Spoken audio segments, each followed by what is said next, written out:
Okay, open to the next page, go. Raise your hand if you can tell me what's on this page.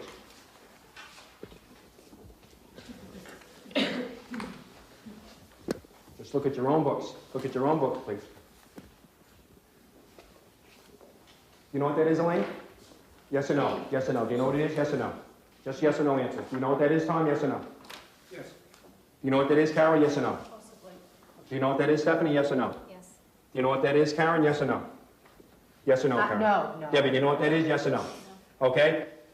Let's work with Debbie here, okay? Let me show you what happens with the learning disabled child in the classroom when he's unable to perceive. There's basically 4 things the teacher does when the child cannot perceive something. Here's the first thing the teachers do. Each one is a little bit sillier than the one in front of it. Here's the first thing the teachers do. Debbie, tell me what that is. Debbie, look at it. A rock. Debbie, look at it. Here it comes. Debbie, look at it harder. See, I don't know what that means. I've had teachers for years tell kids to look at something harder. I have no idea what that means. I don't know what that means. I mean, I can push harder or pull harder, but I can't look at something harder. So the first thing we do is we tell them to look at it harder. That doesn't work. We do this. Debbie, put the book. You don't have to turn the book around. Second thing we do is we say we're going to give them something. Debbie, would you please tell me what that is? Tell me what that is, and you can be first in line for recess. Did that help? No, Why do we do that? Why do we do that as teachers? The child can't do something, so we automatically promise him something if he can. That would be like if I took my child to the hospital with a temperature of 105 degrees, and I went to the doctor and I said, "Doctor, my child's got a temperature of 105 degrees." And the doctor said, "Here, I tell you what, here, I'll give you this $1. I'll give you this $1 if you can get it down to 102, son." How would that be? You would expect the doctor to give some sort of medicine. You wouldn't expect the doctor to try to bribe the child out of his temperature, and yet that's what we do with kids. We try to bribe them by giving them things. Did that help, Debbie? It's a man. No.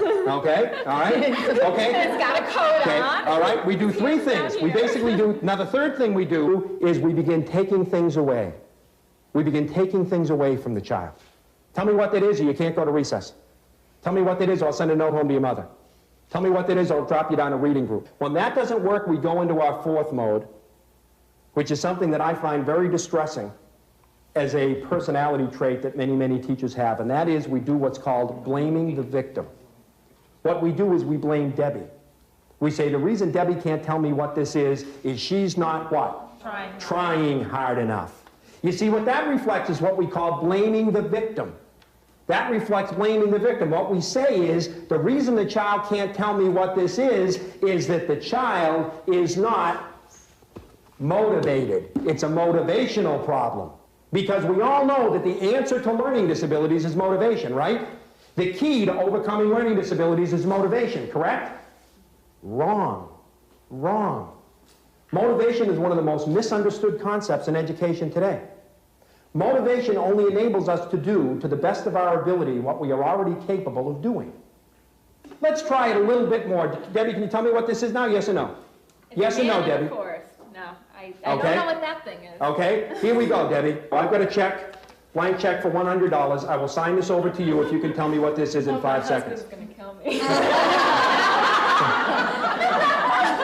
5, 4, 3, 2, 1. 5 more seconds for $100. 5, 4, 3, 2, 1. Was Debbie motivated? Was Debbie motivated? Could she do it? No. Because you see, learning disabilities has very little to do with motivation. What it really has to do with is perception. Perception. You see, you can all see this picture, but you can't perceive it. Here's what I'm going to do. I am now going to give you some direct instruction. Once I tell you what this is, about half of you will automatically get it, and you won't understand why you couldn't see it in the first place. The rest of you will need a little extra help, and that's okay too. There'll also be some of you who will say, "Oh yeah, I know what that is," but you really don't. Don't do that, okay? Don't do that. Try, you really want to, once you see it, it's like turning on a light in a dark room. But this is a classic picture that illustrates the difference between vision and perception. You can all see it, but you can't bring meaning to it until I teach you what it is. And this activity is done to demonstrate that what the LD child needs is a teacher. He needs a teacher, not necessarily all kinds of commercial software. What he needs is a teacher to give him this direct instruction, because once I give you this direct instruction, you will be able to see this perfectly clearly. What you have in front of you is a photograph, a poor quality photograph, but the photograph of the face of a cow. The cow's looking directly in your face. Raise your hand if you cannot see it. I'll come around and show it to you. Raise your hand if you can't see it. Face of a cow. Oh my God. Okay. All right. All right. Anybody over here not see it? Anybody not see it? Nancy? Face of a cow. Oh! Okay. All right. Over here, anybody not see it? Tom, can you see it? Let me do Carolyn. Carolyn? It's the face of a cow. Okay. All right. Elaine? Face of a cow. Okay. Anybody back here? Susan, Ann, Rita, Tom? Anybody not see it yet? Does anyone not see it? Okay, everyone, please look at your picture. What do you have in front of you? It's a cow. It always was a cow. I didn't change it. I didn't change the stimulus. All I did is give you direct instruction. And yet what we do with learning disabled kids is we expect them to go in a corner and teach themselves.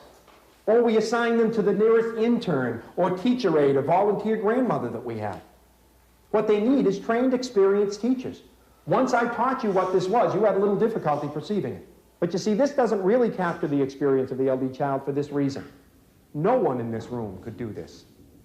The real experience of learning disabilities is being the only person who can't do it.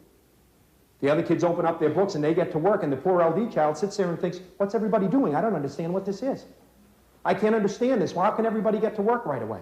See, that's the real experience of being learning disabled, is being the only one who can't do it.